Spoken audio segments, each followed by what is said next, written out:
mantapkan rekan-rekan mahasiswa apa itu podium, apa itu tower ya. Jadi ini satu kompleks Pakuwon Mall itu di Surabaya, Surabaya Barat. Konon ini terbesar se-Asia Tenggara itu. Anda bisa lihat bahwa di sini ada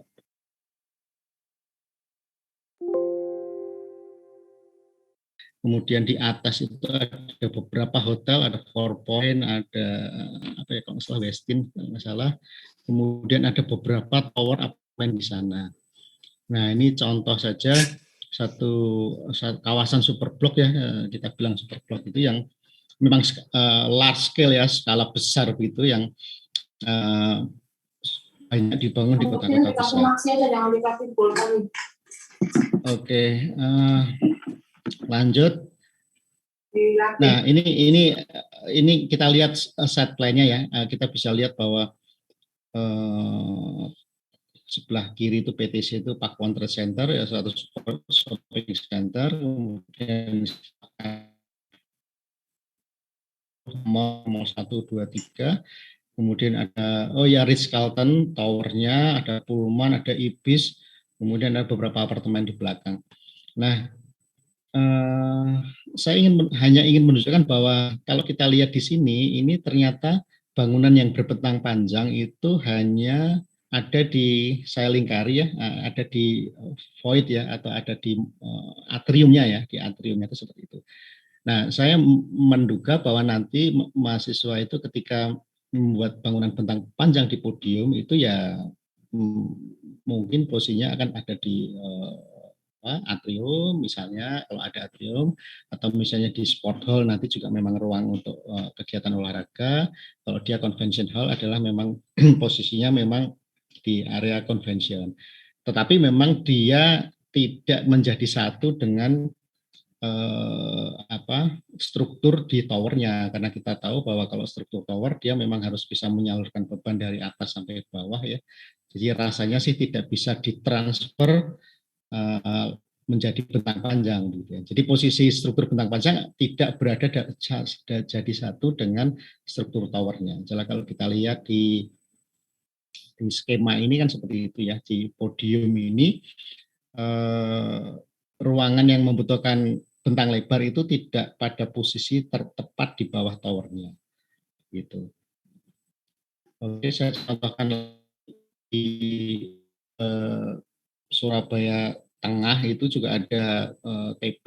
Ini salah satu proyek bangunan gabungan antara podium dan tower yang menurut saya sangat luar biasa karena dia berkembangnya dibangun tidak bersamaan gitu ya. Jadi yang Tunjungan Plaza 1 yang sebelah kiri itu dibangun di era mungkin tahun 90-an ya, sementara yang Tunjungan Plaza 6 itu dibangun di era 2020.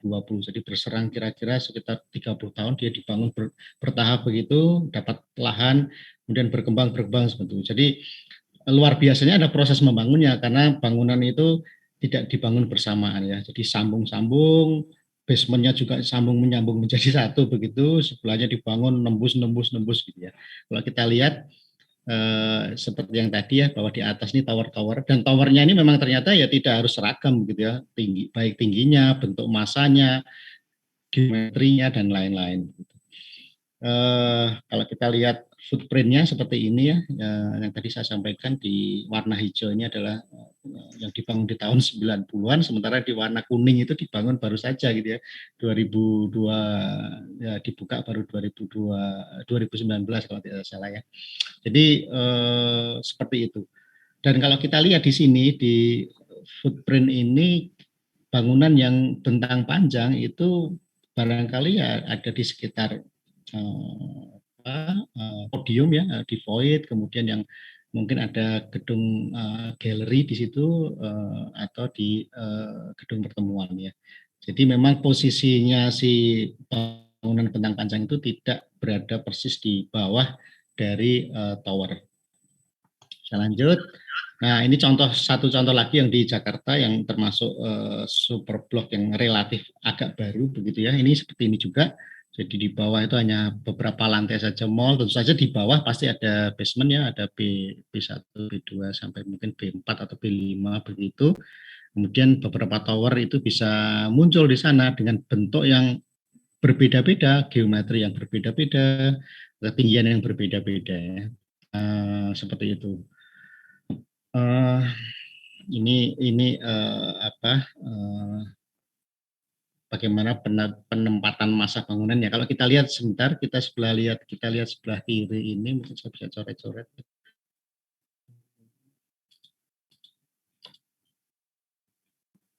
Ya, kita lihat sebelah kiri ini kan Agung Podomoro Land Tower ya.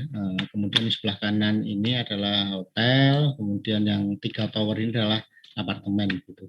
Nah, kalau kita lihat di gambar berikutnya, ini ya, jadi posisi tower itu di sini ya. Posisi tower adalah saya warnai ini ya. Nah, di sini ya. Ini adalah APL Tower, Agung Podomoro Land Tower. Itu kemudian hotelnya Pullman itu di sini ya. Kemudian Central Park Residence itu ada 3 tower di sini ya. Nah, posisinya seperti itu. Jadi ini saya ingin menunjukkan bahwa bagaimana posisi si tower tersebut terhadap podium ya. Jadi ini mungkin saya arsir, ini tower, tower, tower, dan tower. Nah, jadi artinya area yang sisa putih yang saya warnai kuning ya, saya warnai kuning, ini adalah podiumnya. Nah, podium itulah yang dimana Anda nanti bisa bikin bangunan yang berbentang panjang. Oke, saya lanjut. Nah, contoh di Jakarta atau di Surabaya, contoh yang dekat di Surakarta, ini saya contohkan, misalnya contoh Hotel Sahid Raya ya. Jadi Sahid Raya itu juga bangunannya gabungan ya antara podium dengan tower. Tower adalah kalau tidak salah ini sekitar mungkin 8 lantai ya, tidak salah 8 lantai. Kamar-kamar hotel, sementara di podium dominan adalah ruang untuk pertemuan ya, ada ballroom, ada segala macam gitu. Termasuk ya memang pasti ruang-ruang untuk resepsionis dan kelengkapan meeting room gitu ya, sebagai satu kelengkapan dari sebuah hotel gitu ya. Contoh lain adalah ini ya, Swiss Bell-In Sari Petojo Solo, ini juga begitu ya. Jadi ada podium, ada tower.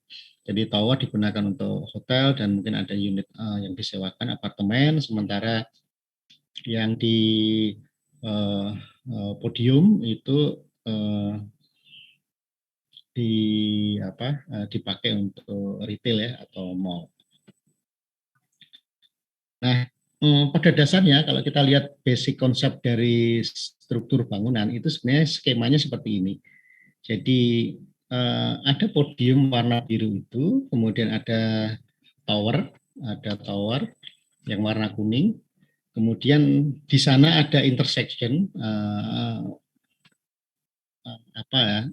pertemuan antara struktur podium dan tower ya.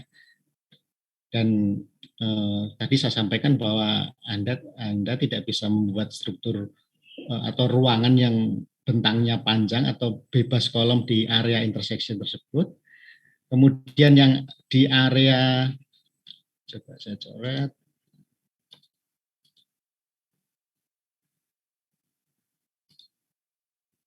yang di area ini adalah termasuk dalam kelompok upper structure ya di atas, sementara yang di bawah ini adalah substructure.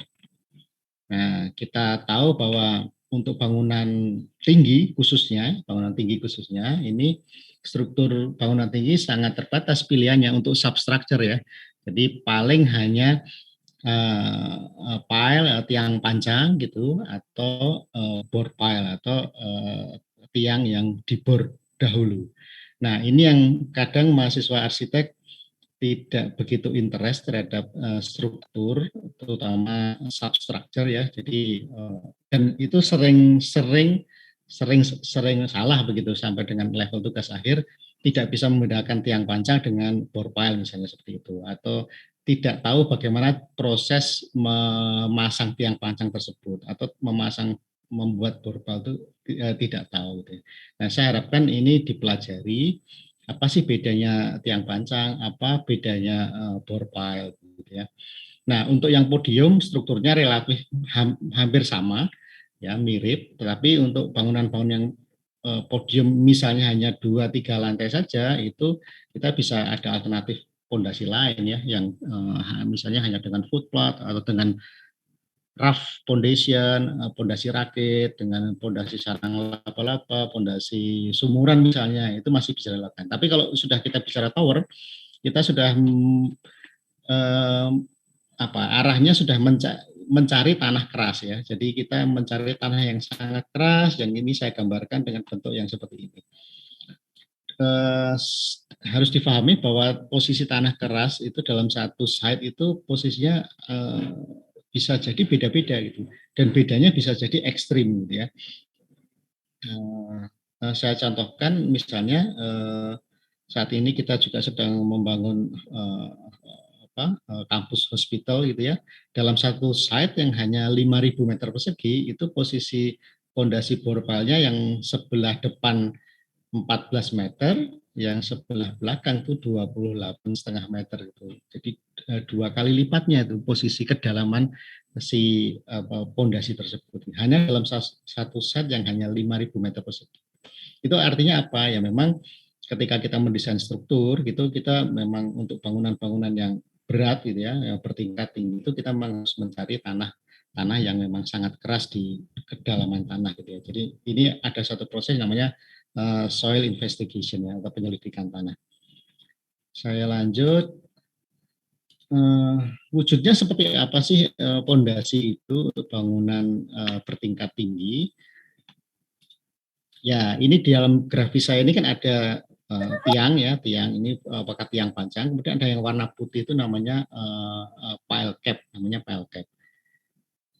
Nah, contoh ini saya contohkan, ini contoh pile ya, atau tiang panjang, itu biasanya bentuknya persegi atau lingkaran begitu ya, persegi atau lingkaran.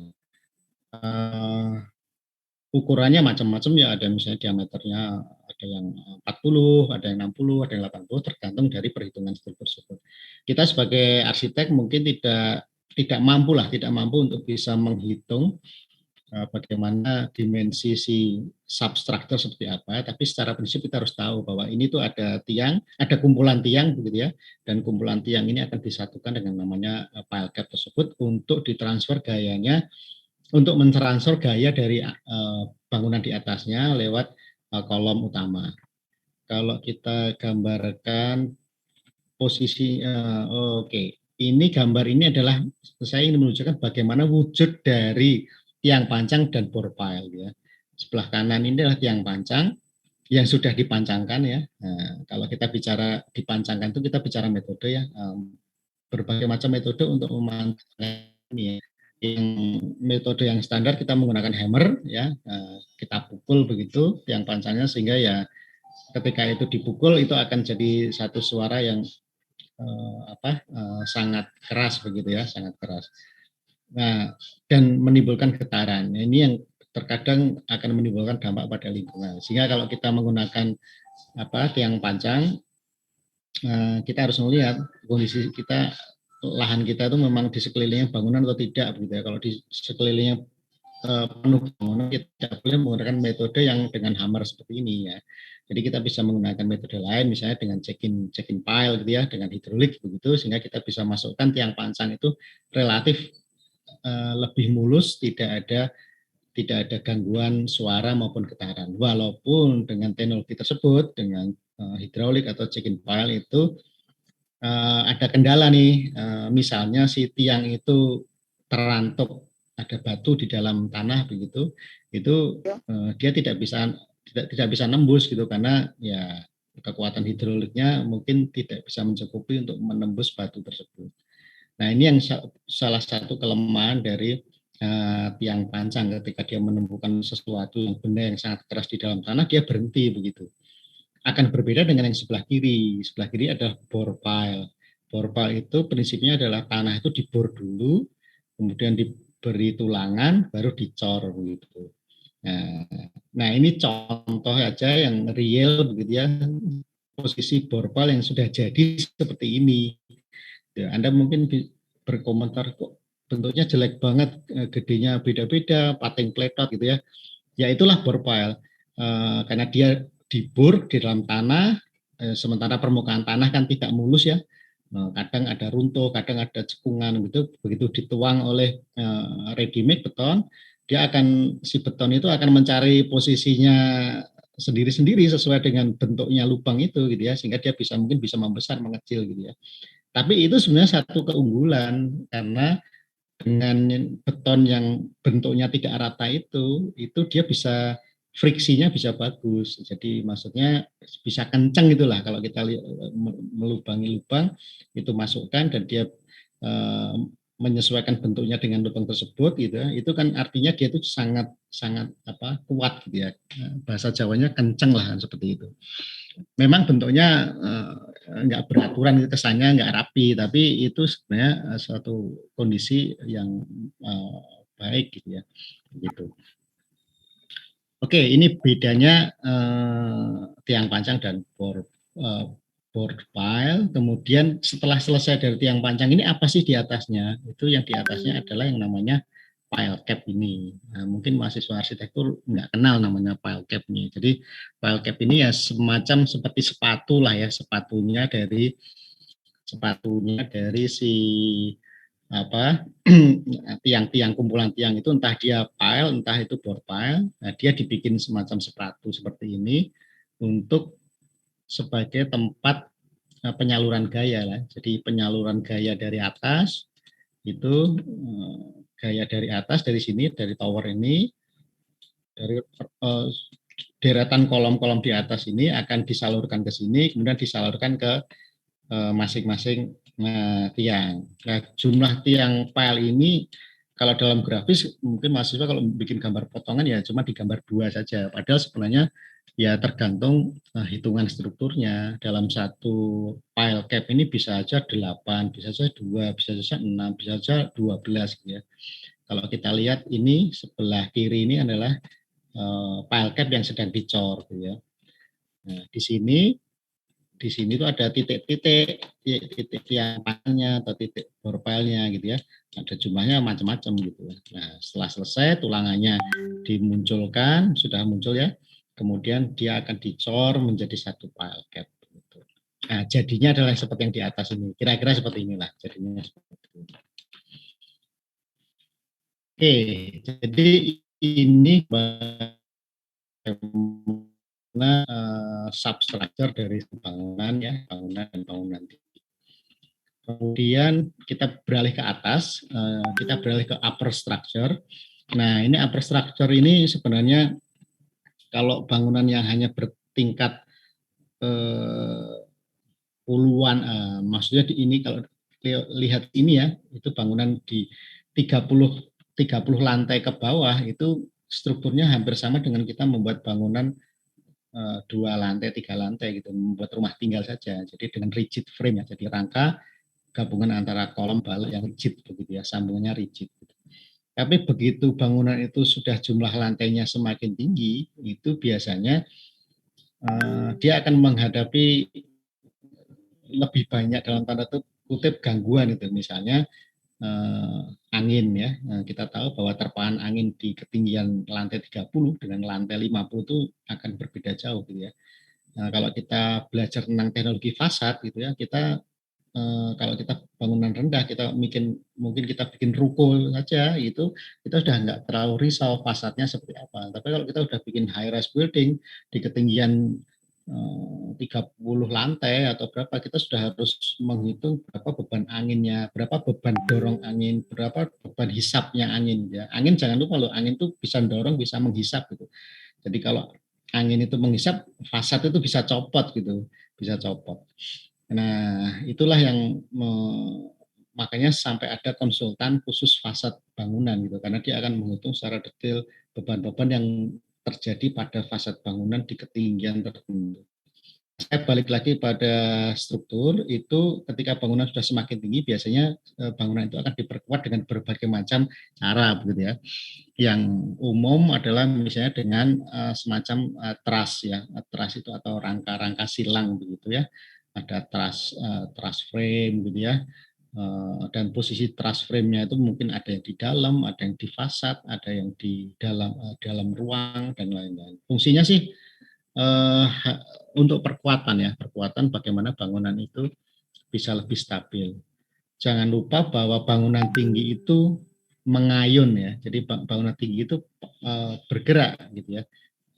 Di lantai 50 itu bangunan sebenarnya kita itu kalau duduk di ruangan di lantai puluhan begitu sebenarnya kita bergerak gitu ya. Mengayun tapi pelan-pelan. Nah, dengan mengayunnya itu tentu saja karena angin ya. Itu kan berarti struktur bangunan itu harus dilakukan perkuatan-perkuatan tertentu. Misalnya yang nomor 3 ini adalah belt truss gitu ya. Jadi bangunan itu olah-olah semacam diberi ikatan seperti sabuk gitu ya. Di pinggangnya diberi sabuk, di kepalanya diberi sabuk begitu ya. Supaya dia mengakukan rangkaian kolom-kolom gitu ya, kolom-kolom dan balok itu diikat-ikat gitu supaya lebih kokoh. Ada juga yang kalau kita lihat ini yang nomor 4 ini frame tube. Ini kan seperti seolah-olah bangunan tinggi itu diposisikan sebagai tabung gitu ya. Tabung tapi tidak solid gitu, tapi dari rangkaian deretan rangkaian kolom dan balok yang sangat kecil-kecil gitu ya, yang tersusun hampir seperti benda yang padat begitu. Ada juga yang bundle tube gitu ya. Nanti kita lihat contohnya seperti tabung-tabung yang diikat jadi satu gitu ya. Beberapa tabung yang diikat jadi satu. Dan yang lain-lainnya. Kalau Anda mungkin di tahun 2001 ya, itu Anda mungkin belum lahir gitu. Anda lihat menara kembar di New York itu World Trade Center yang ditabrak oleh atau sengaja ditabrak oleh dua pesawat itu ya, yang konon pesawat itu adalah hijack ya, dibajak gitu ya, tapi itu ya tanda kutip. Anda bisa lihat di video-video yang Anda bisa lihat di YouTube ya, bagaimana gedung tinggi itu ternyata ya sangat rentan terhadap api ya, karena ternyata begitu ada tabrakan pesawat di ketinggian sekian ratus meter, dia apinya itu ternyata melemahkan si baja tersebut gitu ya. Dan lama-lama ketika api tidak bisa dipadamkan, struktur akan kolaps gitu ya. Anda bisa lihat di video bagaimana keruntuhan dari dua menara kembar World Trade Center di Amerika. Saya lanjut. Nah, ini saya ingin menunjukkan bagaimana material utama dari upper structure ya. Jadi yang sebelah kiri itu adalah steel ya, steel structure, struktur bangunan tinggi yang terbuat dari baja. Yang sebelah kanan itu adalah yang banyak kita temui di Indonesia adalah dengan konkrit ya, beton bertulang. Jadi kita lebih lazim melihat gedung tinggi dengan struktur beton bertulang. Sementara di luar negeri sudah banyak gedung-gedung yang dibangun baja dengan baja, struktur utama dengan baja. Walaupun tentu saja nanti slabnya, lantainya bisa saja dengan komposit ya, dengan beton. Nah, masing-masing tentu punya kelebihan dan kekurangannya. Steel structure ternyata kita lihat lebih rentan terhadap api begitu ya, walaupun dia dibungkus oleh lapisan foam tahan api, tapi rasanya akan lebih kokoh dengan beton bertulang. Tetapi kelemahan beton bertulang adalah dia lama dibangun gitu ya, sementara kalau yang dengan baja itu relatif lebih cepat dibangun. Kemudian beton bertulang juga punya kendala ya, Anda bisa membayangkan bagaimana membawa adukan beton itu ke lantai 100 gitu ya. Kalau kita lihat kan beton yang dituang dari truk ready mix itu kan untuk naik ke atas kan dipompa ya, dipompa kan tidak mungkin dengan tukang yang membawa ember naik ke atas kan nggak mungkin ya. Jadi kalau sudah di lantai-lantai 2 dan seterusnya kan kita menggunakan pompa membawa si adukan beton itu. Anda bisa bayangkan kalau itu beton lantainya 100 itu kan membawa adukan betonnya gimana caranya gitu kan. Effortnya kan lebih besar dibandingkan dengan struktur baja yang tinggal dikait oleh tower crane, diangkat ke atas kemudian disekrup dan gitu. Nah, masing-masing struktur ini punya plus dan minus seperti itu. Kemudian, nah ini saya tunjukkan gambar bahwa walaupun steel structure gitu ya, tetap dia biasanya tetap dikombinasi dengan konkrit ya. Jadi untuk lantai itu biasanya tidak murni dengan baja, tapi tetap ada lantai betonnya, kemudian si granit lah, si marmer, si homogeneous tile, si dan lain-lain itu akan menempel di permukaan beton. Kemudian saya lanjut.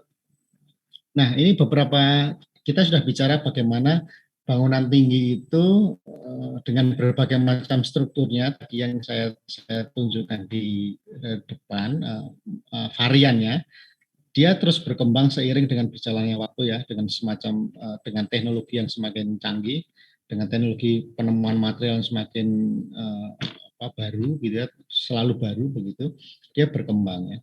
Salah satu gedung yang walaupun sini agak lama tetapi cukup fenomenal dalam dalam desain tall building atau high rise building adalah Hong Kong Hong Kong Bank ini ya, yang didesain oleh si Norman Foster itu yang memang jago dalam desain, arsitek yang terkenal.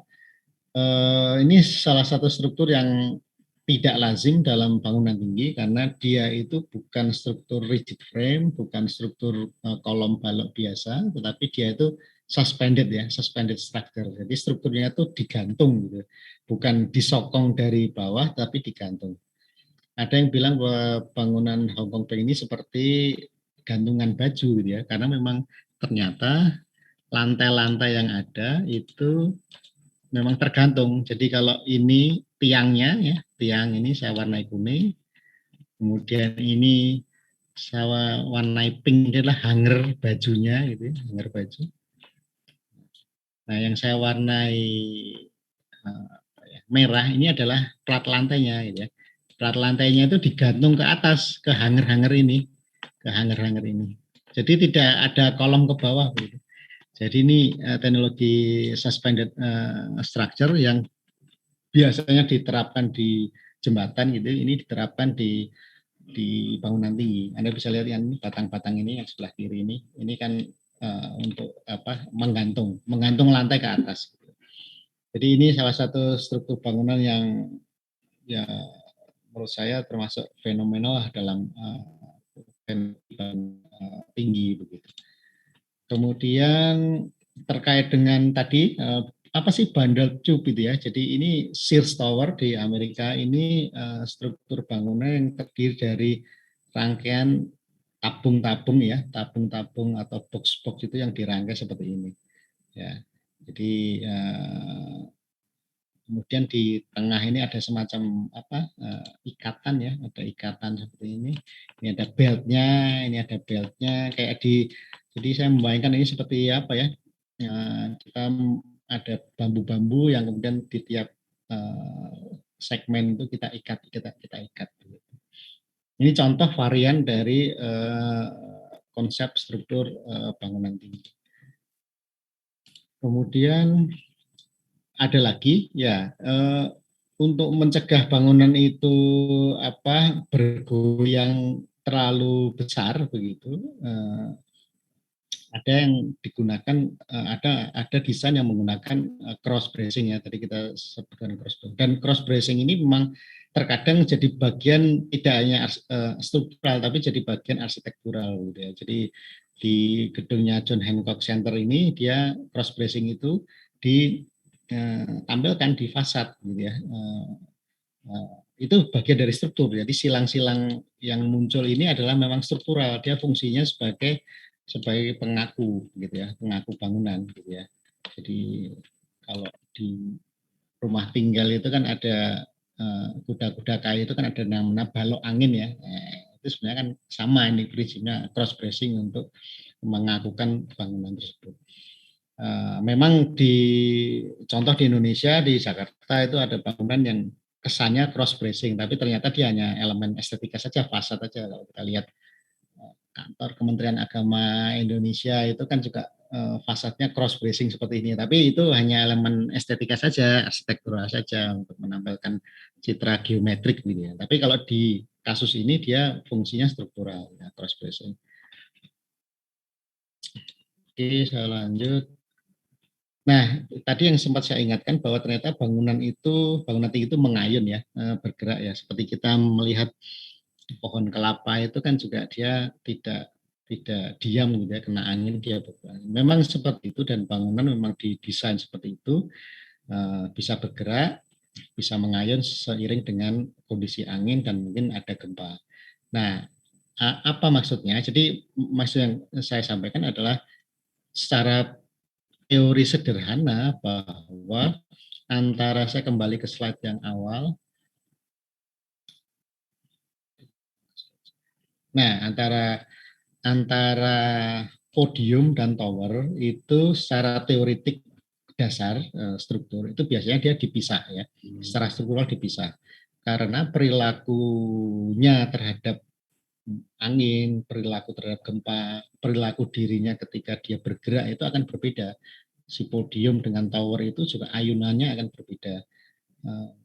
Nah, ketika ayunannya tidak seirama, kalau strukturnya jadi satu, dia bisa saja akan crack ya, akan retak atau patah gitu. Karena yang satu nggak ngayun ke kanan, yang satu ngayun ke kiri. Kenapa beda ya? Karena volumenya beda, tingginya beda, beratnya beda. Gitu ya. Jadi secara teori dasar, secara struktural biasanya dia dipisah, gitu ya, tower, radio.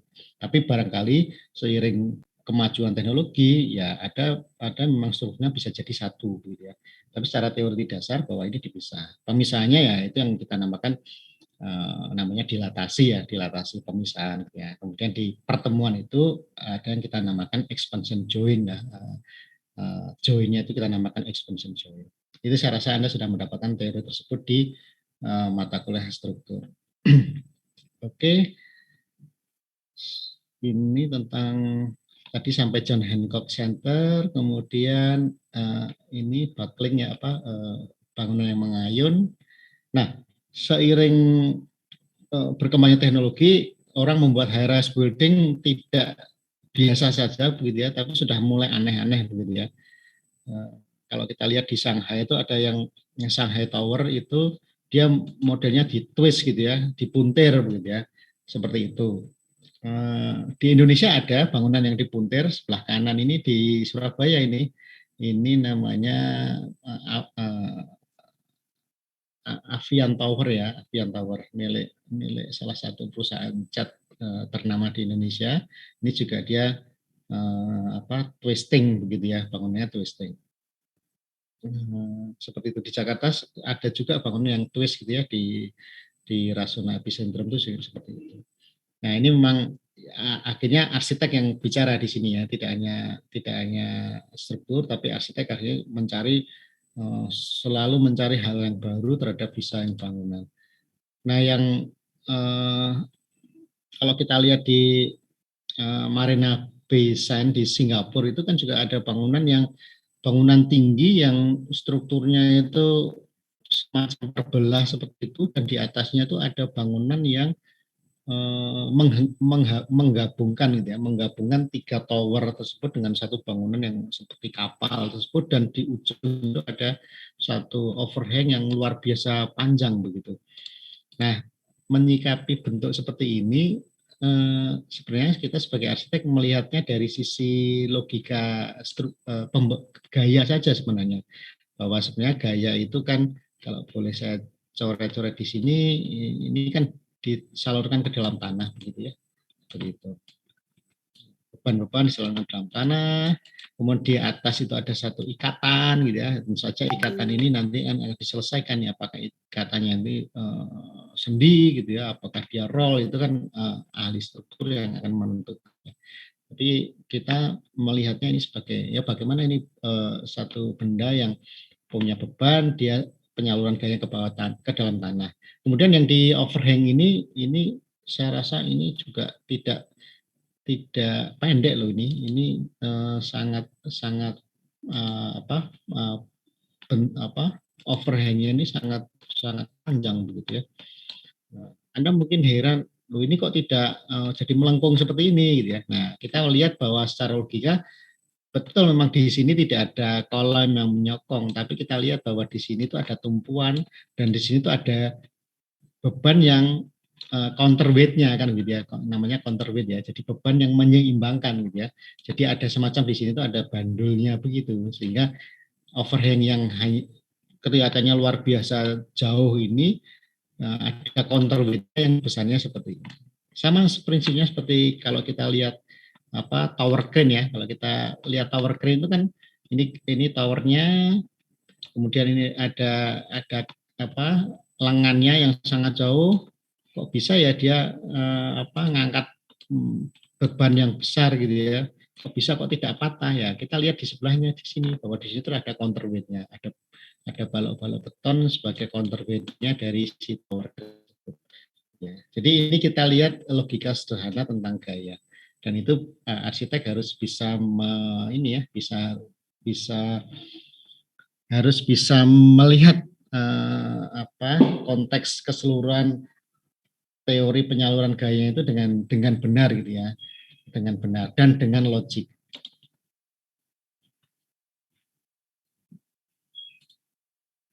Oke, saya lanjut. Nah, ada beberapa bangunan bangunan tinggi yang akhirnya bentuknya juga agak melawan ini gaya begitu ya, melawan gaya-gaya gravitasi.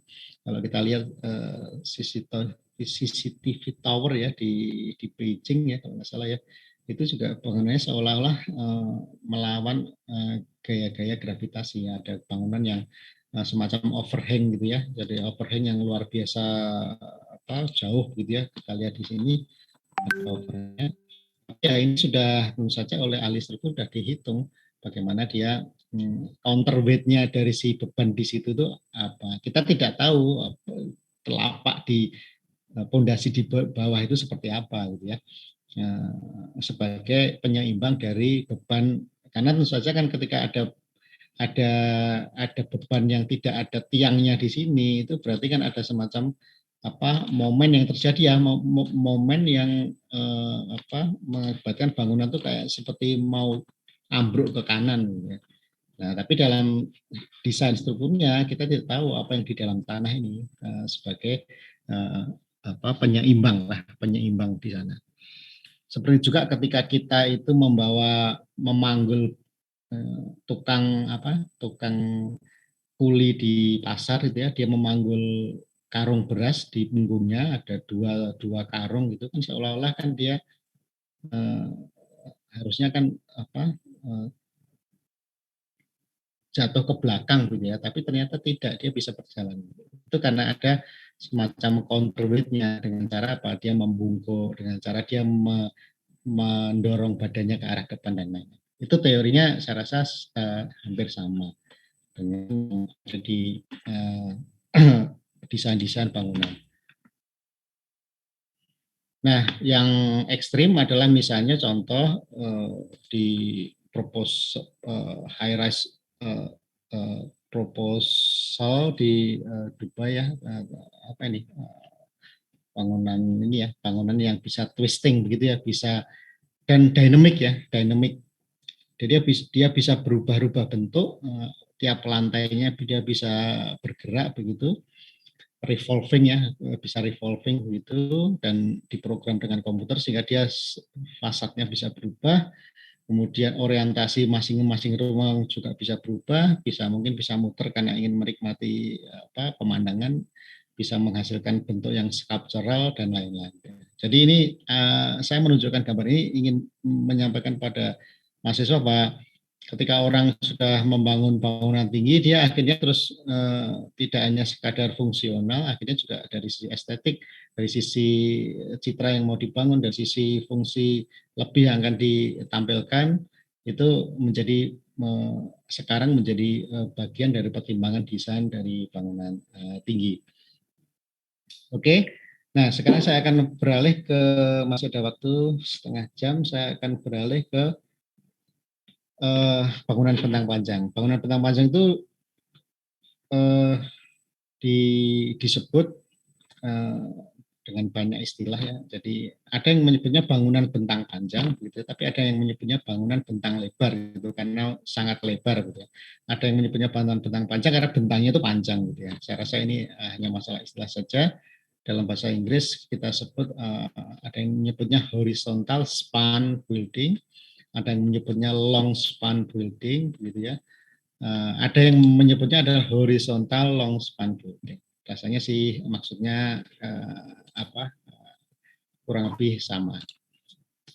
Nah, secara teoritik kalau kita lihat definisinya, long span buildings create an obstructed column free spaces greater than 30 meters atau 100 feet for a variety of function ya. Jadi maksudnya ya intinya bangunan bentang panjang itu memang didesain tuh untuk mendapatkan satu ruangan yang column free spaces gitu ya. Jadi ruangan yang bebas kolom. Ya, ruangan yang bebas kolom.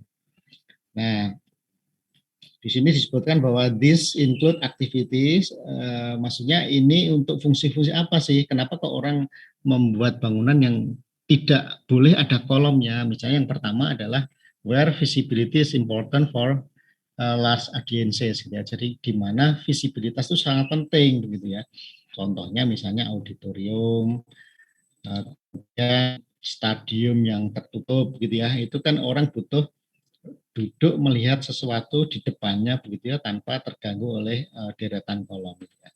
Yang kedua adalah where flexibility is important. Jadi bagaimana fleksibilitas itu sangat penting begitu ya. Contoh ya misalnya exhibition hall gitu ya atau beberapa pabrik gitu ya di mana proses produksi di dalam pabrik itu jangan sampai terganggu oleh kolom-kolom misalnya seperti itu. Yang ketiga adalah where large movable objects are housed gitu ya. Jadi maksudnya bagaimana atau kebutuhan akan satu objek benda yang akan dirumahkan atau menempati di situ. Dan bendanya itu besar gitu ya atau lebar gitu ya. Contohnya adalah hanggar pesawat.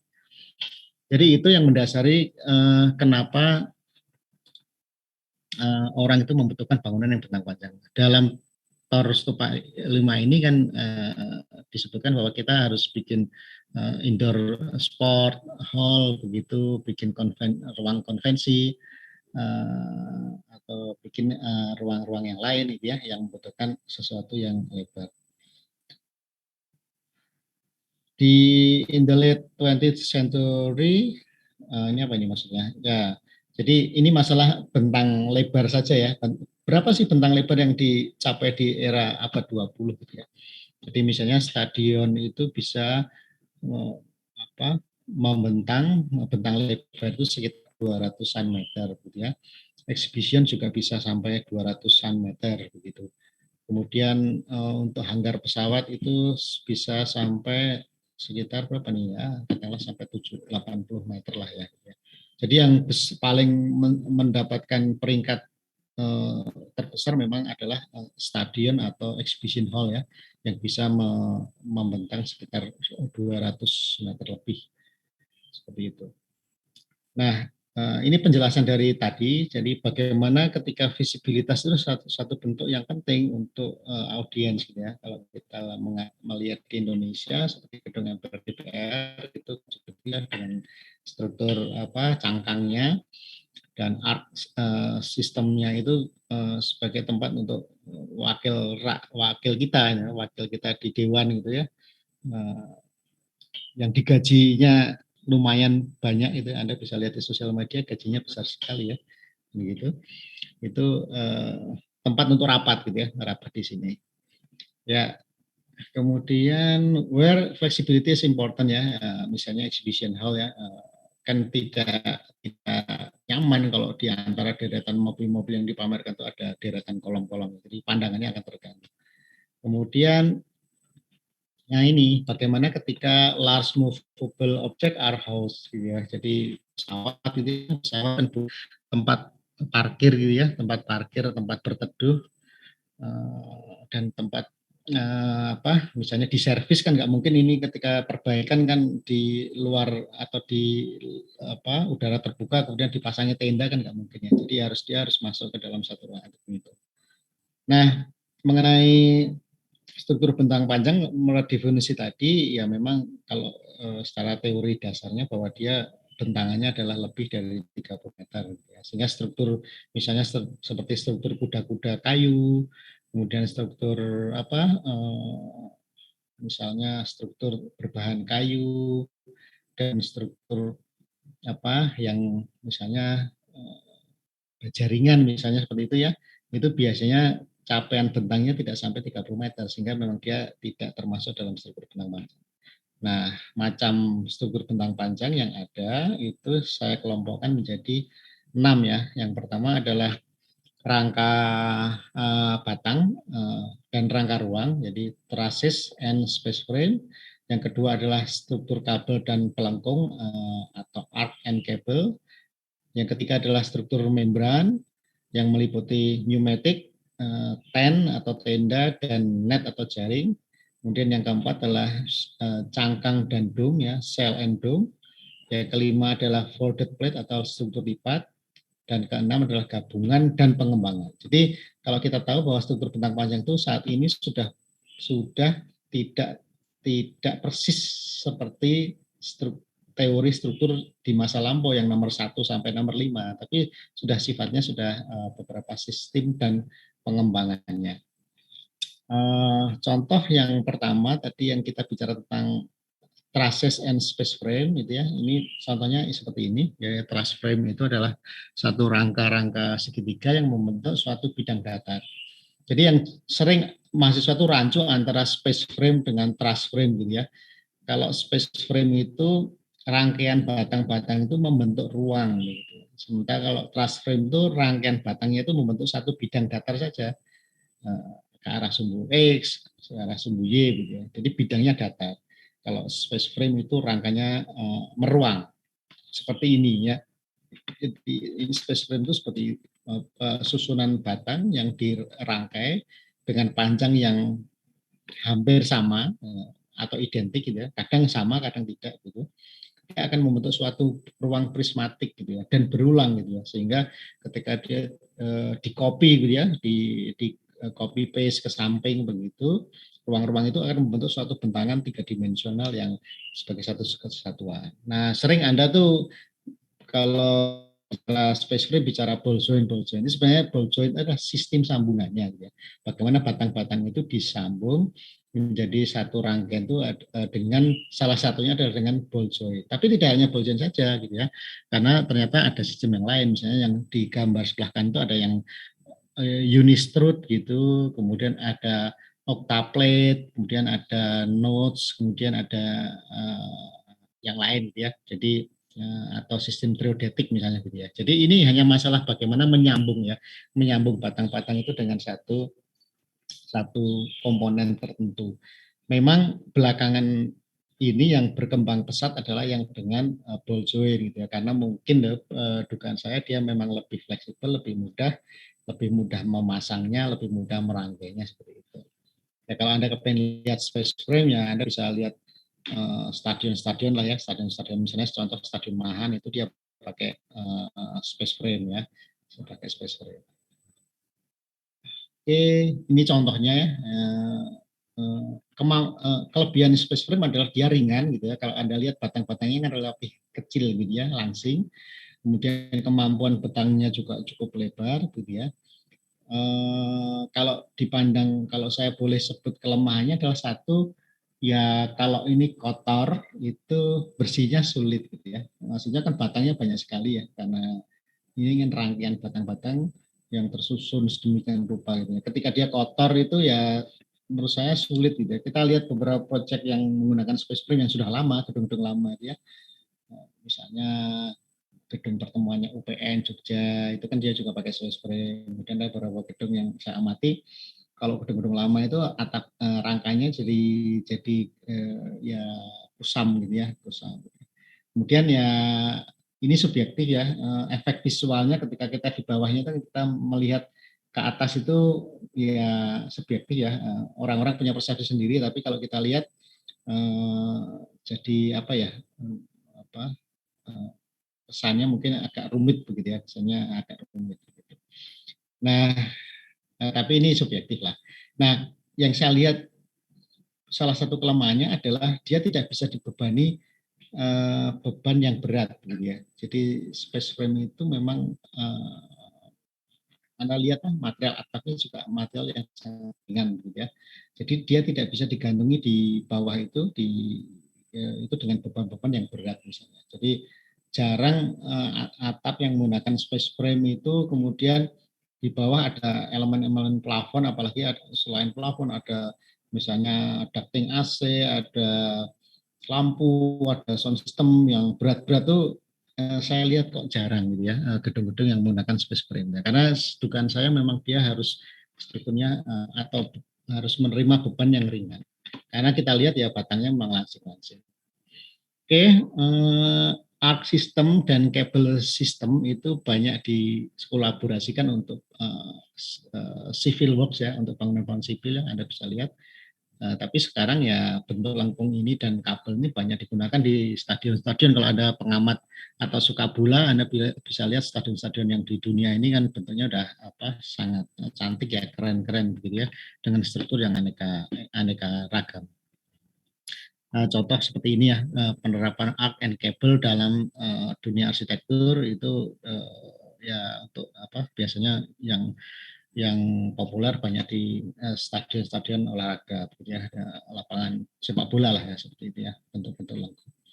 Di Indonesia juga sekarang stadion-stadionnya juga sudah mempercantik diri ya, banyak stadion di Indonesia yang juga bentuknya sudah kekinian gitu ya, tidak seperti stadion zaman dulu. Nah, kemudian art and shell ini saya tunjukkan bahwa tadi ya, jadi bahwa ini adalah cangkang ya, bentuk pelengkung ya, ada pelengkung beton, Anda bisa lihat beton yang sangat raksasa ini yang melengkung ini tumpuan ya. Kemudian di sini adalah cangkang ya, cangkang beton yang cangkang berat ya. Ya kalau Anda bicara tentang cangkang itu Anda melihatnya ya telur aja lah ya, telur itu kan cangkang ya yang dia cukup kokoh gitu ya. Bahkan Anda ketika meremas telur itu juga sulit untuk pecahkan ya, karena dia tuh tipis tapi karena menyeluruh bekerja sama menjadi satu begitu, gaya-gayanya bisa tersalur dengan merata begitu sehingga dia jadi kokoh begitu. Oke, kemudian saya lanjut. Ini saya sekilas saja karena Anda tentu sudah mendapat di mata kuliah struktur. Membran ya, membran itu ada beberapa macam. Ini yang modelnya tenda. Ya, ini kalau tenda ini Anda prinsipnya sama lah seperti ketika Anda ikut camping lah ya. Anda camping itu kan Anda punya lembaran tipis yang ditarik sana sini, disanggah sana sini itu menjadi satu bidang ya. Cukup kuat. Kalau kita lihat contoh proyeknya kita bisa lihat banyak di Timur Tengah ya. Di Arab itu bandara-bandara itu ini bandara terminal haji segala macam itu yang di Vancouver itu banyak menggunakan teknologi tenda seperti ini dan tarikan kabel-kabel baja ya seperti itu. Kemudian untuk membran yang tidak kalau ini kan membrannya hanya ditarik di ujung-ujungnya di tepinya, tapi ada juga membran yang digabung dengan semacam jejaring gitu ya, dengan jejaring di dalamnya untuk membentuk satu form tertentu ya. Nah, contohnya seperti ini. Kemudian ini membran tapi pneumatik ya. Pneumatik itu seperti apa sih? Sebalon lah ya. Jadi itu dia ditiup ya, dia bahan tipis yang ditiup oleh kompresor khusus begitu. Ya saya tuliskan di sini secara sederhana itu seperti matras atau kasur isi angin saja gitu ya. Dia pada saat event dia kompresornya jalan dia membentuk satu ruang. Biasanya seperti ini sih lebih banyak temporary structure. Kadang bisa dipindah dan lain-lain begitu. Nah, cangkang itu ada dua model yang saya lihat bahwa yang satu adalah yang terbuat dari material yang berat gitu ya. Misalnya seperti tadi gedung MPR DPR, kemudian ini teater IMAX Keongmas di Taman Mini itu dia beton berat gitu ya. Tapi ada juga yang cangkang atau dom yang terbuat dari rangka gitu ya, rangka dan material-material yang relatif ringan gitu ya. Mungkin kalau Anda sekarang melihat dom kubah zaman dulu kan kubahnya biasanya beton gitu ya.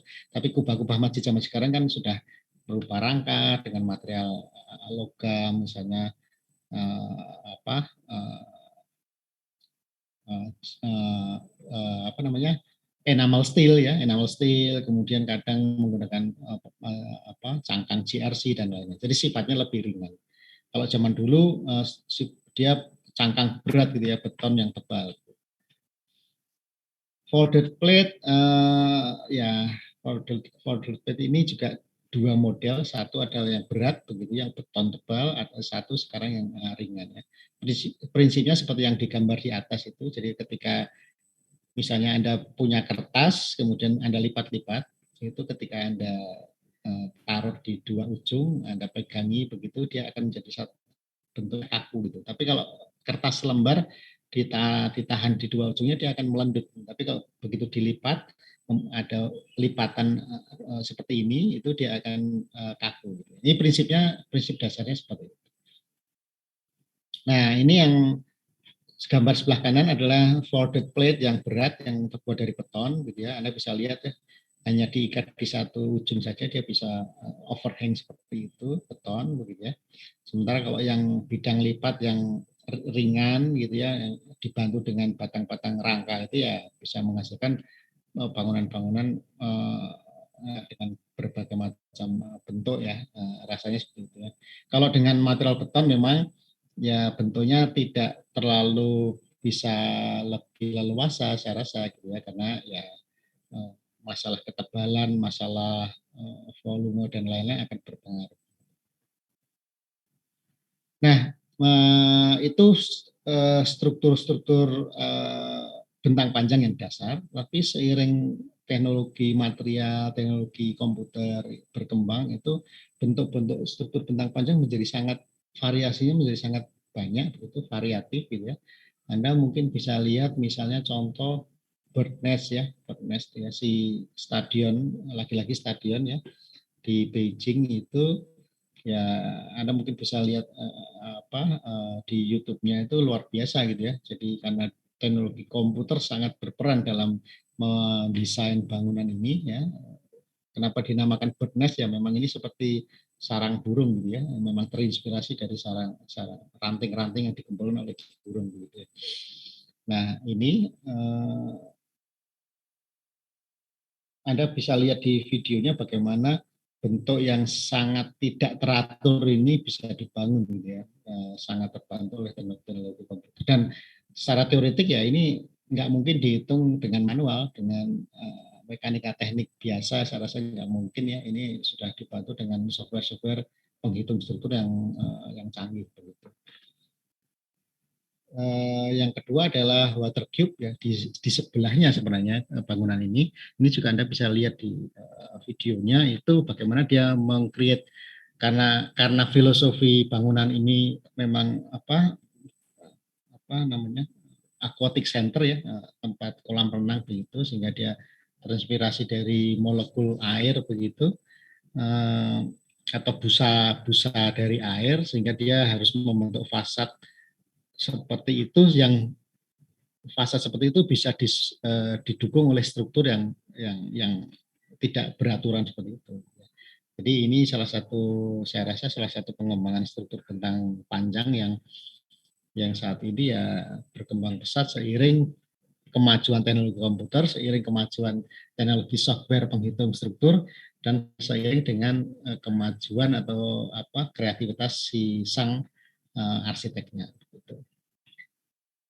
Oke, saya rasa cukup dari saya pembahasan terkait dengan struktur bangunan tinggi dan bangunan bentang panjang. Misalnya ada satu dua pertanyaan, saya persilahkan.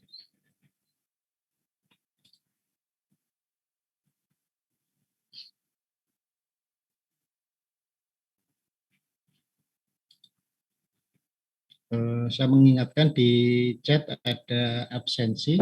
Silahkan nanti masing-masing kelas untuk mengisi absennya.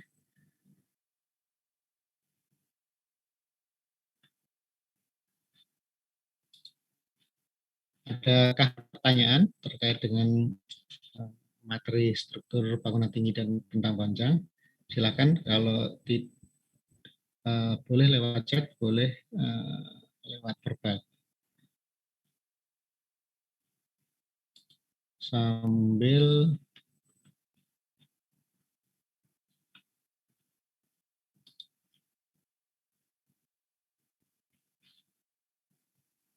izin bertanya.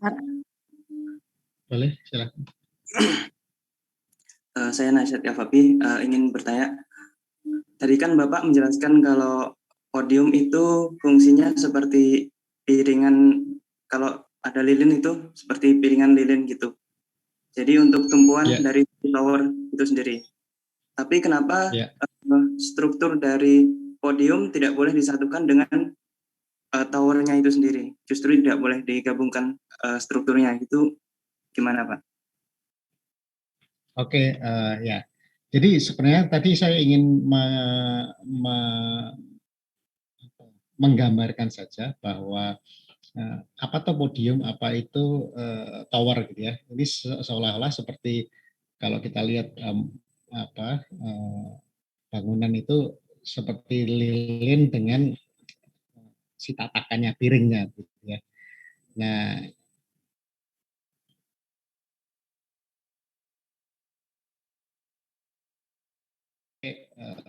dudukan dari si tower ya. Dan itu juga akan berimbas juga kepada pondasinya, kita lihat ini ya. Jadi pondasinya itu akan mendukung apa-apa di atasnya, podium maupun tower.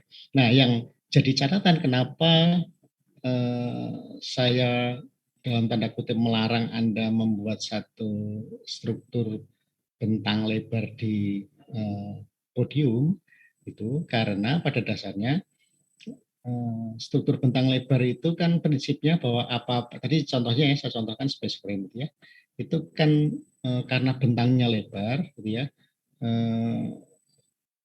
bagaimana supaya struktur tersebut adalah ringan gitu ya, dan strukturnya ringan, kemudian beban-bebannya juga yang mengenai struktur tersebut relatif lebih ringan.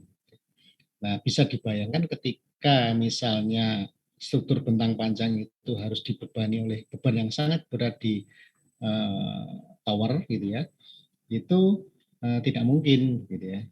Jadi ada yang namanya teori tentang transfer beam ya. Jadi misalnya contoh bangunan tinggi yang di mana deretan kolom-kolomnya relatif rapat ya, misalnya katakanlah setiap 7,2 meter atau 8 meter gitu ya.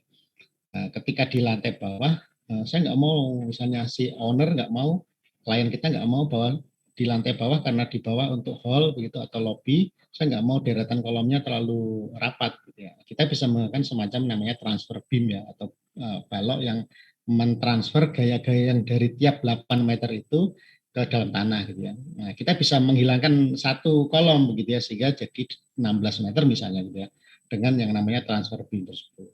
Tapi itu sangat terbatas. Kita tidak bisa mungkin bisa menggunakan ruangan bebas kolom itu katakanlah misalnya 30 meter gitu ya, seperti definisi dari struktur bentang panjang. Itu nggak mungkin karena kita bisa membayangkan seberapa besar transfer beam-nya gitu ya gitu.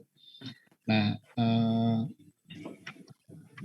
itu. Jadi artinya apa? Artinya si podium tersebut betul bahwa dia itu sebagai tempat untuk tatakan lah, atau tempat untuk dudukan dari bangunan tinggi. Tetapi ketika kita membutuhkan ruangan yang bebas kolom, kita tidak bisa menempatkan di posisi tersebut. Kita harus menempatkan di posisi yang di sebelahnya, yang terbebas dari beban dari bangunan tinggi gitu ya. Makanya tadi saya bilang bahwa ketika Anda punya tower, Anda ingin bikin conference hall, convention hall, Anda tidak bisa tepat di bawah bangunan tinggi tersebut, tapi Anda harus ada di sampingnya gitu ya. Seperti contoh tadi saya contohkan, eh, di Hotel Sahid Raya gitu ya, itu si ballroomnya ada di sebelahnya tower, tidak persis di bawahnya tower.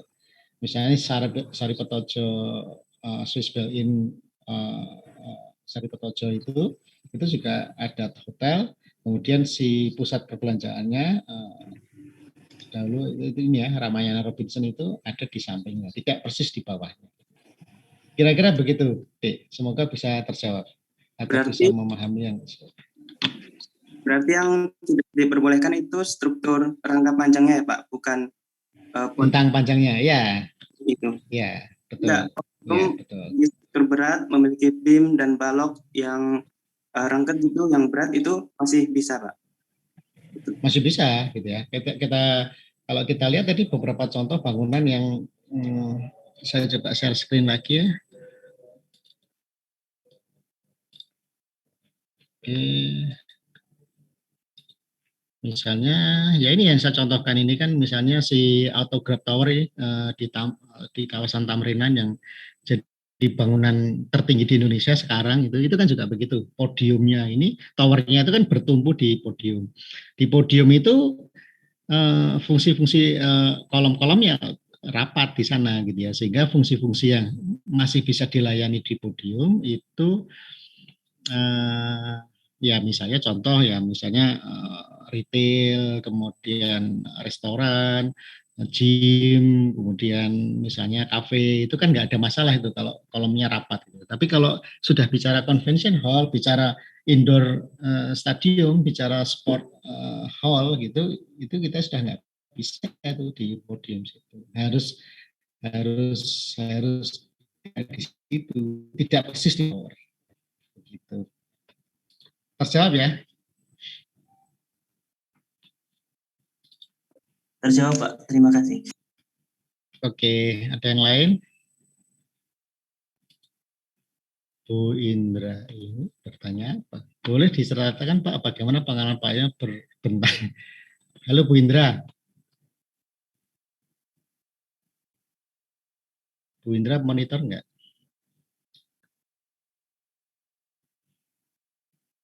Ini pertanyaan Bu Indra, boleh diceritakan Pak, bagaimana pengalaman Pak Ian berbentang lebar? Memang saya lebar Bu.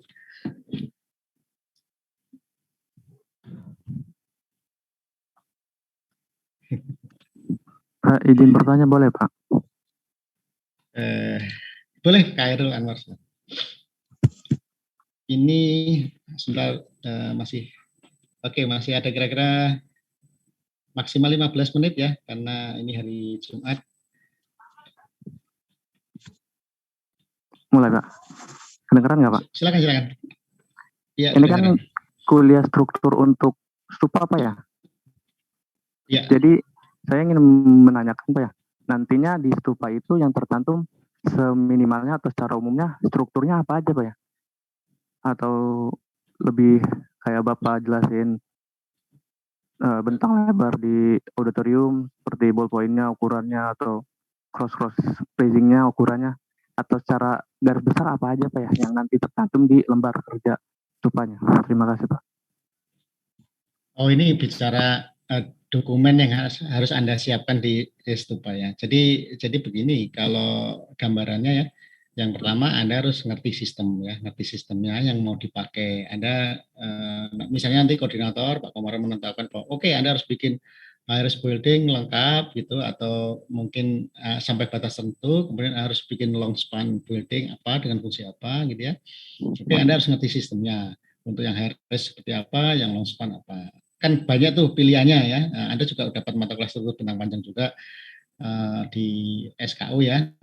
Saya tadi hanya semacam preview lah gitu ya, contoh-contohnya. Nah, itu kan variannya banyak tuh, ada folded plate lah, ada dome lah, ada shell, ada truss frame, ada space frame dan lain-lain kan gitu. Nah, Anda memilih mana struktur yang saya mau gitu ya. Masing-masing struktur kan punya keterbatasan, punya kelebihan ya. Misalnya contoh tadi Bu Indra, gimana pengalaman Pak Ion berbentang lebar? Emangnya saya bentangnya lebar? Ya, maksudnya ya saya tahu maksud Bu Indra kenapa saya menggunakan sistem struktur bentang panjang tipe itu gitu ya. Nah, tipe itu saya pilih ya tentu ada pertimbangan. Misalnya satu yang kemampuan bentangnya bisa memenuhi apa yang saya mau kan gitu ya. Satu itu. Kemudian relatif bisa dikerjakan ya. Artinya secara teknologi itu kita masih bisa mengerjakan. Kemudian secara desain itu kita juga bisa mengerjakan menghitung dengan software-software yang kita miliki kan gitu ya, keterbatasan software gitu ya. Kemudian yang apa yang berikutnya adalah beban-beban yang di yang mengenai struktur tersebut gitu ya. Misalnya contoh tadi, nah, kenapa saya tidak menggunakan space frame ya? Karena kami analisis space frame itu kemampuan bentangnya tinggi, tapi dia tidak bisa dibebani yang beban-beban yang sangat berat. Gitu ya. Padahal untuk kasus gedung yang ini adalah ada beban-beban yang mengenai dirinya, gitu ya. Misalnya contoh selain material atap juga ada photovoltaic panel yang di atas, kemudian ada karena gedung ini harus full AC, berarti ada sistem AC, ada ducting, ada diffuser, ada tetek mengek, air handling unit dan segala macam yang membebani atap tersebut. Kemudian ada lampu gitu ya, belum ada sound system yang belum ada panel akustik plafon dan lain. Itu yang mengakibatkan oke, saya akhirnya memilih struktur tersebut. Saya tidak mungkin menggunakan folded plate yang heavy weight yang beton tebal. Anda bayangkan dengan bentang 104 meter, saya pakai beton tuh kebayang nggak betonnya tebalnya seberapa gitu ya, kan gitu, nggak mungkin kan, sangat berat itu. Ketika ya mungkin bisa gitu ya dengan bentang segitu, tapi beban yang di pikul pondasi kan semakin besar juga. Kemudian biaya gitu ya, kemudian kecepatan kerja gitu ya. Seperti kita tahu bahwa pembangunan gedung tersebut kan dibatasi limit waktu pada waktu itu ya, harus selesai tanggal sekian kan gitu ya. Itu yang jadi bahan pemikiran. Nah tadi terkait dengan stupa terus nanti gambarnya apa ya? Anda tahu sistem, misalnya Anda pakai space frame misalnya yang sangat lazim dipakai mahasiswa. Oke, Anda harus tahu space frame-nya seperti apa. Apakah dia itu tetrahedral, apakah itu dia kan itu kan space frame itu kan bentuk dasarnya ada yang segitiga, ada yang segi empat, gitu ya. Nah, Anda pakai yang model apa, yang piramid, yang tetrahedral atau apa. Kemudian Anda tahu batang-batangnya itu apa, materialnya apa, panjangnya berapa, sistem sambungannya gimana, apakah Anda mau pakai ball joint, pakai unistrut, pakai takenaka, pakai apa, itu Anda harus tahu. Anda bisa menggambarkan lah di gambar, oke saya pakai sambungannya, gambarnya seperti ini, jointnya seperti ini, tumpuannya, kita tahu kan kalau space frame itu tumpuannya harus di titik buhul. Banyak mahasiswa yang menggunakan software SketchUp, di situ ada fitur untuk plugin untuk space frame, ya udah tinggal taruh aja, tapi tanpa mengetahui loh ini kolomnya yang menumpuk tidak pas baljoinnya space frame gitu, jadi baljonnya meleset, jadi tumpuannya atap itu ada di batang, itu nggak mungkin tuh, itu pasti runtuh gitu, karena baljon kekuatannya adalah di joinnya tersebut gitu. Nah itu yang prinsip-prinsip dasar seperti ini yang harus ngerti mahasiswa itu. Kita tidak perlu tahu dimensi batangnya itu berapa karena ada di referensi ya, ball jointnya di meter berapa, ini nggak perlu tahu karena itu sudah ada di referensi ya, dan itu akan dikerjakan kalau kita membangun stadion betulan itu akan dikerjakan oleh subkontraktor khusus, desainer khusus atap ya. Di Indonesia kan ada dua nih yang spesialis space frame gitu kan. Gitu. Sampai Anda tahu space frame itu kan hanya rangkanya saja. Anda harus tahu bahwa material yang atapnya, penutup atapnya dari space frame itu apa. Anda harus tahu joinnya bagaimana sih. Misalnya Anda pakai atap metal gitu ya. Atap metal itu nempelnya di space frame itu gimana gitu kan. Anda harus tahu, minimal tahu bisa menggambarkan. Seperti itu deh. Jadi kira-kira produknya untuk gambar-gambar teknis terkait struktur kira-kira sampai di situ. Baik, Pak. Terima kasih, Pak. Kebayang ya, moga-moga kebayang. Bu Indra merequest gambar-gambarnya dong Pak. Maaf saya nggak bisa bersuara karena Bu Indra nggak bisa bersuara, nggak saya beri gambarnya. Nggak, ya itu bisa satu kuliah tersendiri Bu Indra gitu ya. Kalau ini kan kita bicara lebih global.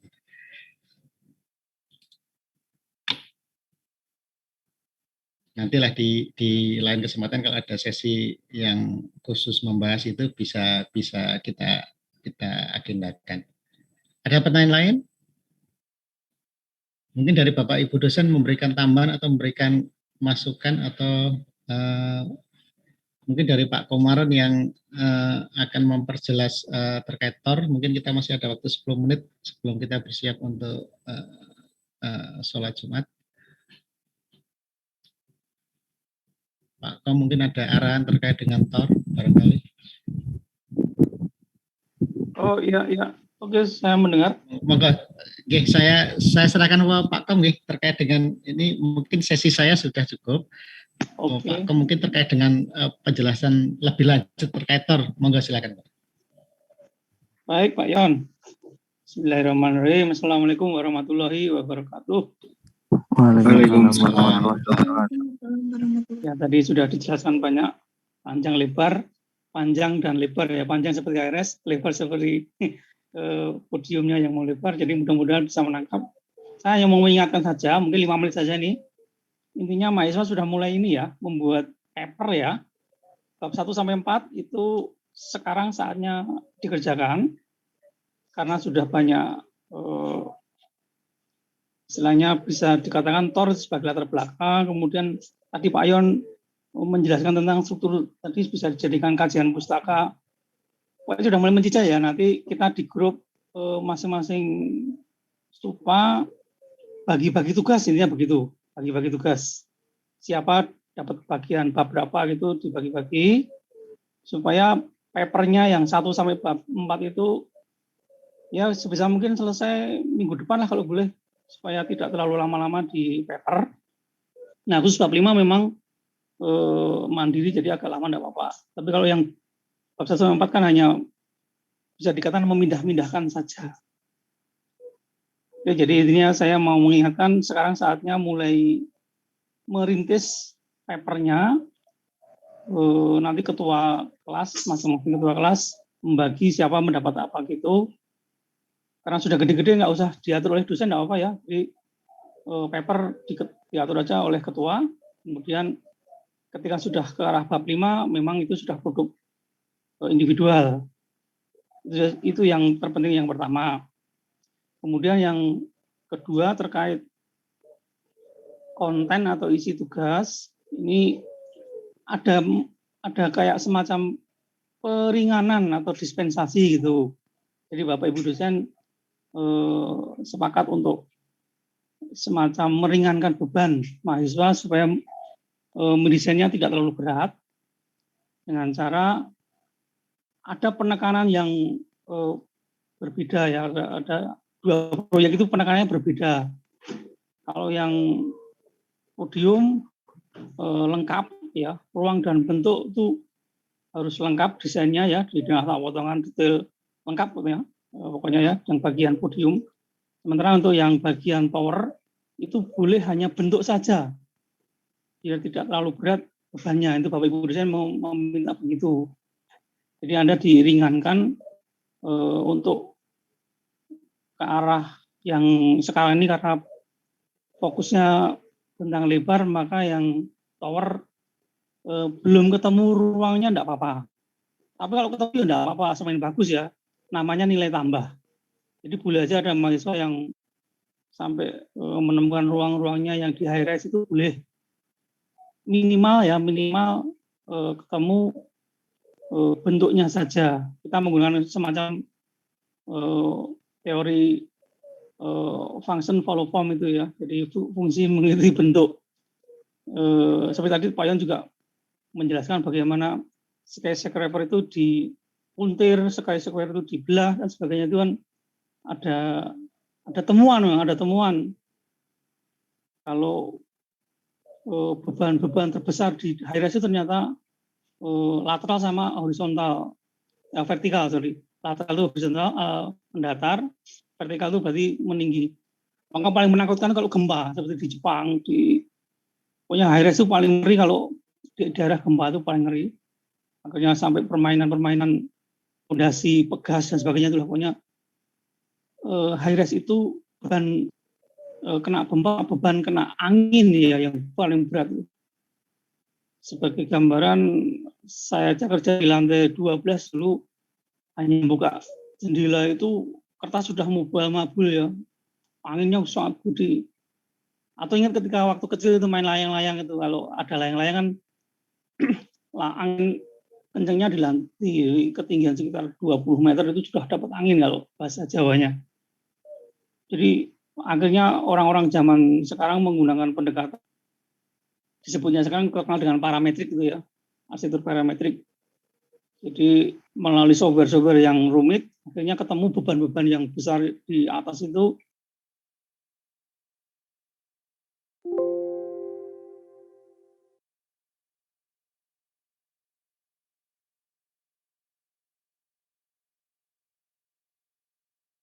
Bentuk dulu, bentuknya supaya aman dari beban lateral sama vertikal itu, akhirnya bentuknya responnya seperti apa.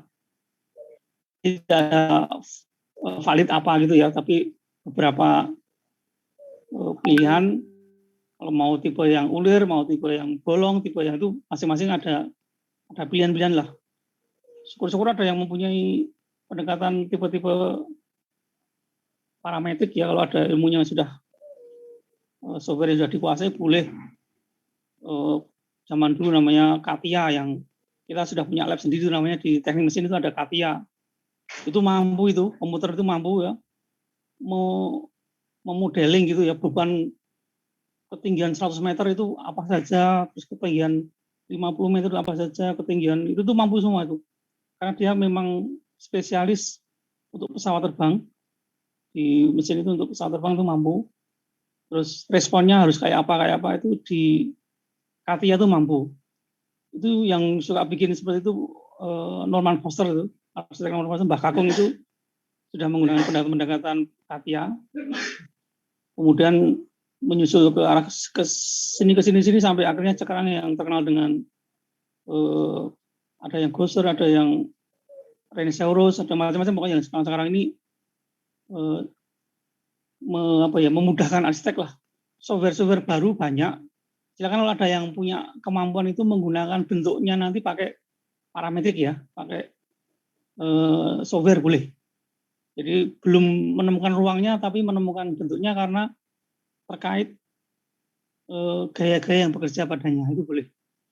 Nah, khusus yang bentang lebar memang lengkap. Ini kesepakatan Bapak Ibu dosen terakhir, jadi Anda mendapatkan keringanan. Ya mudah-mudahan nanti tugas akhirnya, kalau ini belum lengkap, tugas akhirnya dikerjakan, proyek ini dikerjakan pada saat tugas akhir maksud saya. Jadi Anda menemukan banyak, ada yang apartemen, ada yang rental office, ada yang hotel. Nanti malah proyeknya tugas akhir adalah melengkapi ini, melengkapi IRS yang sekarang ada ini. Jadi saya memberi dua hal itu saja, info dua hal itu terkait tugas kelompok segera dikerjakan, kemudian terkait konten tugas ada kesempatan terus, ada keringanan seperti itu. Nah, nanti insya Allah minggu ini akan kita berikan site-nya yang menjadi kasus, karena kemarin masih hanya nama objek proyeknya saja, tapi lahannya belum dibagikan. Ini kalau Bapak Ibu dosen sudah sepakat dengan korektor yang ada, nanti akan kita share minggu ini, paling cepat minggu inilah, supaya mahasiswa segera bisa bekerja. Oke, kira-kira tambahan saya itu saja sebagai koordinator. Saya berharap mahasiswa ya istilahnya dengan adanya keringanan ini lebih enjoy lah ya, lebih enjoy, tidak mabuk lah, tidak mabuk intinya. Baik, saya kembalikan kepada hostnya, apakah Pak Yon, apakah Bu Dani, apa siapa ya? Hostnya tadinya Bu Dani. Karena pindah host rumahnya Pak Yon, sekarang Pak Yon yang jadi tuan rumah ini. Saya kembalikan ke Pak Yon saja nanti. Yang tadi itu ternyata punya saya kembali ke itu, tapi ini sudah saya setting lagi untuk ya. Oke.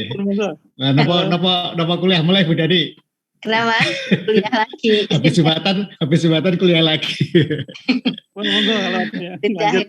tinggal dengan mahasiswa. Oke, ini izin bertanya untuk lebar tower dan ketinggian podium maksimal berapa ya Pak? Izin bertanya. Lebar Oh tower. iya, betul. Baik, Oke. di TOR yang baru memang kami sudah tulis kalau yang namanya bentang lebar seperti tadi kuliahnya Pak Yon, lebarnya minimal itu 30 meter. Ya, minimal. Terus ada tambahan terkait luasan gedung podiumnya atau bentang lebar itu rentangnya 5.000 sampai 7.500. Nanti biar diatur sendiri. Jadi kalau ada yang bentangnya 30 ya sudah kalikan saja supaya mendapatkan angka 5.000 sampai 7.500. Itu yang terkait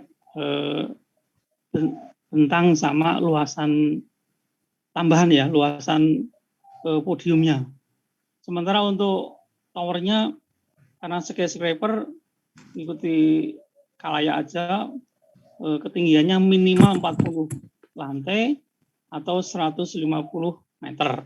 Kalau dari level metrik ya, kalau level ketinggian menggunakan 40 lantai minimal. Nah memang di sana karena ada rasio parkir yang sudah berlaku ketat, maka ada yang namanya gedungnya harus ke dalam ya, ke dalam. Artinya ada beberapa lantai ke dalam tanah itu sudah biasa, namanya KTB ya, coefficient tapak basement.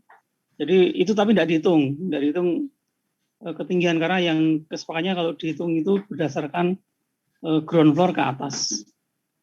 Jadi ketinggian minimum 40 lantai, ke dalamnya basement nanti dihitung sendiri berdasarkan hitungan FAR, hitungan KDP dan sebagainya nanti ketemu. Kalau pakai ukuran meter ya 150 meter. Ya jadi kalau ada desain 158, 200 meter itu enggak apa. Tapi jangan sampai lebih dari 300 ya. Karena itu sudah kesepakatannya orang-orang high-res dikatakan lagi menjadi super tall nanti. Jadi mainnya ada di skyscraper saja. Jadi antara 150 sampai 300 meter. Tadi yang ditayangkan Pak Yon kayak gedung Tamrin 101 itu sudah melebihi dari skyscraper, tapi dia sudah kategori super tall ya, super tall. Jadi intinya rentangnya antara 150 sampai 300 meter. Ya, mudah-mudahan bisa memperjelas pertanyaan tadi atau menjawab pertanyaan tadi. Oke, terima kasih Pak Komarun. Mungkin karena waktunya ya, mungkin masih sebenarnya ada beberapa hal yang bisa didiskusikan, tapi karena waktunya sudah habis, saya rasa cukup ya Bapak Ibu sekalian. Terima kasih Bu Dia yang sudah membantu saya jadi co-host, Pak Komarun, ada Pak Alfa juga di sini, ada Bu Indra. Tadi mic-nya Bu Indra mungkin ada kendala sehingga mic-nya tidak bisa on. Terima kasih semua sudah join di kuliah umum kedua. Nanti saya mengingatkan saja bahwa di minggu depan ada tugas presentasi hasil kajian literatur objek bangunan, struktur bangunan tinggi dan bentang panjang yang harus disubmit ke Open Learning. Nanti mungkin kejelasannya akan ada di TOR dan mungkin yang TOR yang lebih update. Saya cukup, terima kasih semuanya. Saya tutup mewakili dosen-dosen yang lain. Assalamualaikum warahmatullahi wabarakatuh. Waalaikumsalam warahmatullahi wabarakatuh. Terima kasih Pak.